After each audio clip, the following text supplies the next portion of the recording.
Halo, selamat pagi. Perkenalkan, nama saya Astari, dokter muda stase anestesi di RSUP Sanglah. Pada kesempatan kali ini, saya akan membahas materi mengenai pain atau nyeri.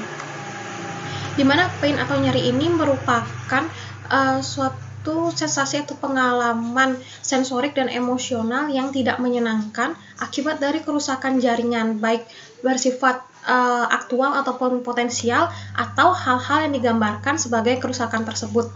Di mana untuk mekanisme perjalanan nyeri, secara garis besar terdapat dua komponen pathway dari nyeri. Yang pertama adalah ascendant pathway atau tractus spinothalamicus, di mana tractus ini atau pathway ini bertugas untuk membawa rangsang impuls nyeri dari jaringan perifer ke korteks cerebri sebagai organ yang bertugas untuk membuat persepsi mengenai nyeri tersebut.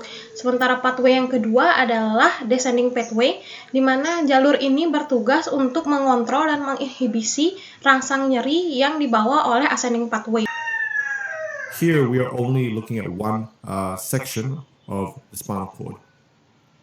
Let us say this section of the spinal cord is the cervical spine area. The spinal cord has nerves coming out from the anterior root and nerves coming in from the posterior root of the spinal cord. Here I am only drawing the nerves on the right side of the spinal cord. Different tracts exist within the spinal cord. One tract is called ascending pathway is the spinothalamic tract, made up of the lateral and anterior spinothalamic tracts. Let's go back to the right hand injury now. The right hand has an obvious injury on its palm. Within the area, there are immune cells residing. When these immune cells are damaged, or should I say when any cells are damaged, including our skin cells, they start releasing cytokines, chemicals. An important one in the ascending pathway are prostaglandins, represented here as PG. Prostaglandins are produced by nearly all cells, typically as a response to inflammation. Sensory nerve fibers exist all over our body.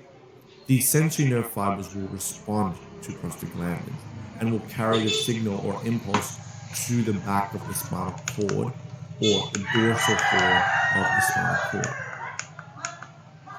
This neuron is a first-order neuron.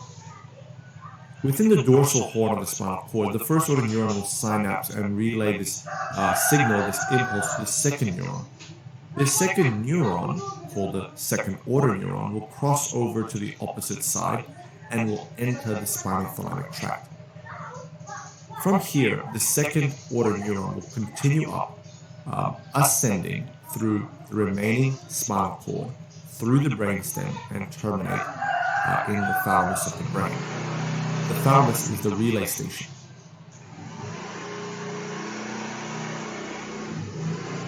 In the thalamus, the second-order neuron will synapse with the third-order neuron. The third-order neuron will carry this impulse and relay to the region of the brain which correlates with the injured right hand. Thus, the third-order neuron helps discern the area of injury, and also the cortex here is where the perception of the pain is perceived. Important to remember that this is the left side of the brain, whereas the stimuli, the initial signal, was on the right hand. Thus, sensation always is on the opposite side of the brain to where the stimuli or stimulus occur. Another important thing to remember is a chemical released by the first-order neuron to transmit or relay the signal impulse to the second-order neuron. This chemical is substance P.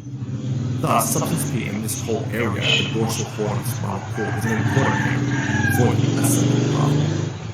Now, whenever there is an ascending pathway, there is a descending pathway. While the ascending pathway is responsible for transmitting the pain signal up to the brain, the descending pathway is responsible for controlling and inhibiting the ascending pathway, essentially.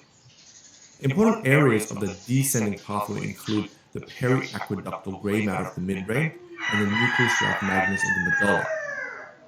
When not inhibited, the neurons arising from the periaqueductal gray matter will go down to the nucleus rhabdomagneus and synapse to the second neuron. This second neuron here is a serotonergic noradrenergic neuron. And this serotonergic noradrenergic neuron will travel down towards the dorsal horn of the spinal cord as well.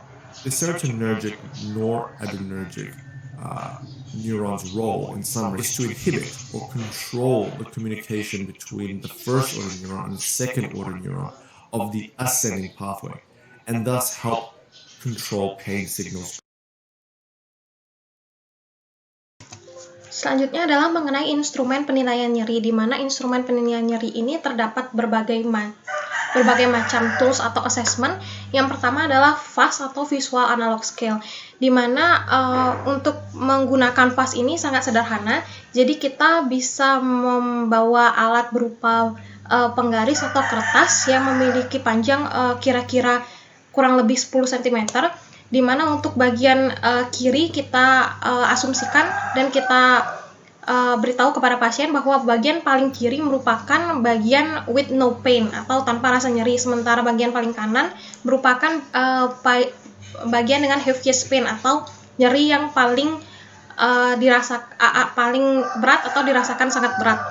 Kita menanyakan kepada pasien, kira-kira menurut pasien persepsi nyeri yang dirasakan pasien itu berada di bagian mana dari no pain sampai heaviest pain. Jadi advantage dari penggunaan instrumen ini adalah simple, efficient, valid, dan minimally intrusive. Sementara dari disadvantage-nya adalah more time consuming than others and some difficulty in understanding in elderly. Jadi saat kita membahas mengenai tata cara penggunaan instrumen ini, biasanya para elderly kurang memahami mengenai bagaimana cara merepresentasikan nyeri mereka kepada instrumen ini. Yang kedua adalah NRS atau Numerical Rating Scale, di mana untuk NRS ini mirip seperti VAS, akan tetapi menggunakan angka-angka dari 0 sampai 10, di mana angka 0 merupakan no pain, sementara angka 10 menggambarkan worst possible pain. Jadi untuk advantage-nya adalah sama seperti fast, simple, and easily understood by patient, and useful for daily practice, research, and audit purposes. Sementara untuk disadvantage-nya adalah digital scale reduce the capacity to detect subtle changes. Jadi pada pasien apabila mengalami penurunan atau peningkatan rasa nyeri, itu susah dideskripsikan melalui angka-angka ini. Misalnya saat ini saya merasakan nyeri di angka 4, apabila terjadi peningkatan ke angka 5, itu akan sangat susah dibedakan dengan actual pain yang saya rasakan di angka 4. Begitupun sebaiknya apabila saya mengalami penurunan nyeri ke angka 3, itu akan sangat susah dibedakan subtle changes ini dengan nyeri yang sebenarnya di angka 4. Selanjutnya adalah Wong-Baker Face Scale. Jadi untuk Wong-Baker Face Scale ini terdapat skala dengan gambar-gambar wajah, di mana gambar wajah tersenyum itu artinya no hurt or no pain, dan wajah menangis adalah hurts worse. Jadi digunakan 6 facial expression pada Wong-Baker Face Scale ini, di mana pasien kita bisa mencocokkan kondisi facial expression dari pasien ke dalam skala nyeri ini. Untuk advantage-nya adalah when the communication with the patient is difficult as with the pediatric and deaf or uneducated patient. Jadi terutama apabila kita ingin mengakses penilaian atau menilai nyeri pada pasien anak-anak yang belum bisa diajak berkomunikasi, kita bisa menggunakan Wong-Baker Face Scale ini untuk menganalisis atau melakukan penilaian terhadap kemungkinan nyeri yang dirasakan oleh pasien. Selanjutnya adalah McGill Pain Questionnaire, di mana McGill Pain Questionnaire ini terdiri dari 3 section. Secara garis besar, yang pertama section mengenai what does your pain feel like, yang section kedua adalah how does your pain change with time, dan section yang ketiga adalah how strong is your pain. Jadi pada questionnaire ini terdapat beberapa pertanyaan yang harus diisi atau dijawab oleh pasien.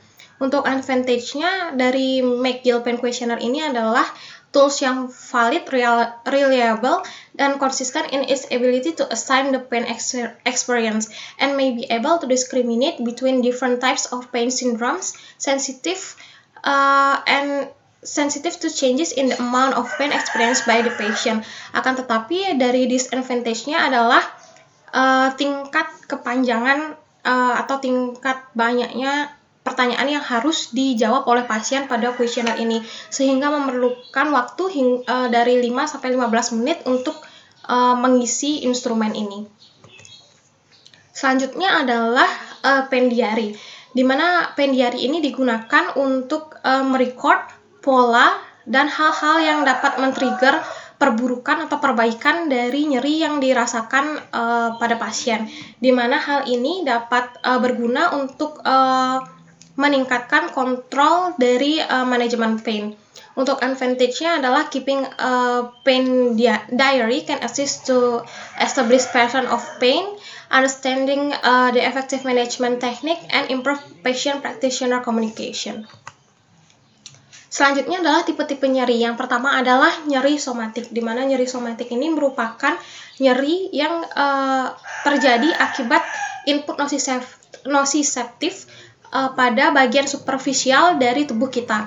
Untuk nyeri somatik ini dibagi menjadi dua bagian. Yang pertama adalah nyeri superficial dan yang kedua adalah nyeri somatik yang deep.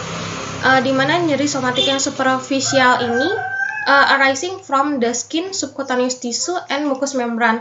Biasanya nyeri ini dideskripsikan oleh pasien dengan well localized, bisa pinpoint oleh pasien dengan satu jari, dan rasa nyeri ini biasanya dideskripsikan dengan rasa nyeri yang tajam, menusuk, atau throbbing, atau bisa juga dideskripsikan sebagai burning sensation. Untuk tipe nyeri somatik yang kedua yakni adalah nyeri somatik deep, di mana hal ini terjadi atau arise from muscle, tendons, joint, or bones. Biasanya lebih susah dipinpoint lokasinya oleh pasien dan dideskripsikan dengan sifat yang dull dan aching quality, di mana intensitas dan durasi dari stimulus ini mempengaruhi degree of localization yang bisa ditunjukkan oleh pasien. Selanjutnya adalah nyeri visceral, di mana nyeri visceral ini merupakan pain due to a disease process or abnormal function involving an internal organ or its covering. Jadi tipe nyeri ini timbul dari apabila terjadi inflamasi atau kerusakan pada internal organ atau lapisan yang membungkus internal organ tersebut. Nyeri visceral juga dibagi menjadi dua kelompok. Yang pertama adalah true visceral pain dan yang kedua adalah parietal pain. Di mana untuk true visceral pain ini biasanya diasosiasikan dengan abnormal sympathetic or parasympathetic activity. Biasa diikuti juga dengan keluhan nausea, vomiting, sweating, dan perubahan pada blood pressure dan heart rate dari pasien. Untuk nyeri ini biasanya dideskripsikan dengan dull, diffuse, dan usually lokasinya adalah di midline. Untuk yang tipe nyeri visceral yang kedua adalah parietal pain, di mana untuk parietal pain ini biasanya bersifat sharp and often stabbing sensation. Biasanya terlokalisasi di area around the organ yang terkena atau merupakan nyeri alih atau refer pain to a distant site. Tipe nyeri yang selanjutnya merupakan nyeri alih, di mana nyeri alih ini dapat terjadi sebagai akibat dari pola perkembangan embriologi dan juga migrasi, sifat-sifat migrasi yang terjadi pada jaringan-jaringan tertentu. Selanjutnya adalah mengenai manajemen dari nyeri, di mana untuk penanganan dari nyeri mengikuti step ladder dari WHO. Sebelum kita membahas mengenai penanganan nyeri, terlebih dahulu kita harus mengkelompokkan pasien menjadi dua. Kelompok yang pertama adalah apabila pasien mengalami acute pain atau chronic pain without control atau acute crisis on chronic pain. Lalu kelompok yang kedua adalah chronic pain atau non-malignant pain atau cancer pain. Jadi apabila mendapatkan pasien yang termasuk dalam kelompok pertama, itu kita menggunakan approach step down dari step ladder WHO. Sementara apabila pasien tersebut termasuk atau tergolong ke dalam kelompok kedua, kita menggunakan approach step up dari step ladder WHO ini. Sekian pembahasan mengenai pain management yang dapat saya sampaikan. Terima kasih atas perhatiannya dan sampai jumpa di kesempatan selanjutnya.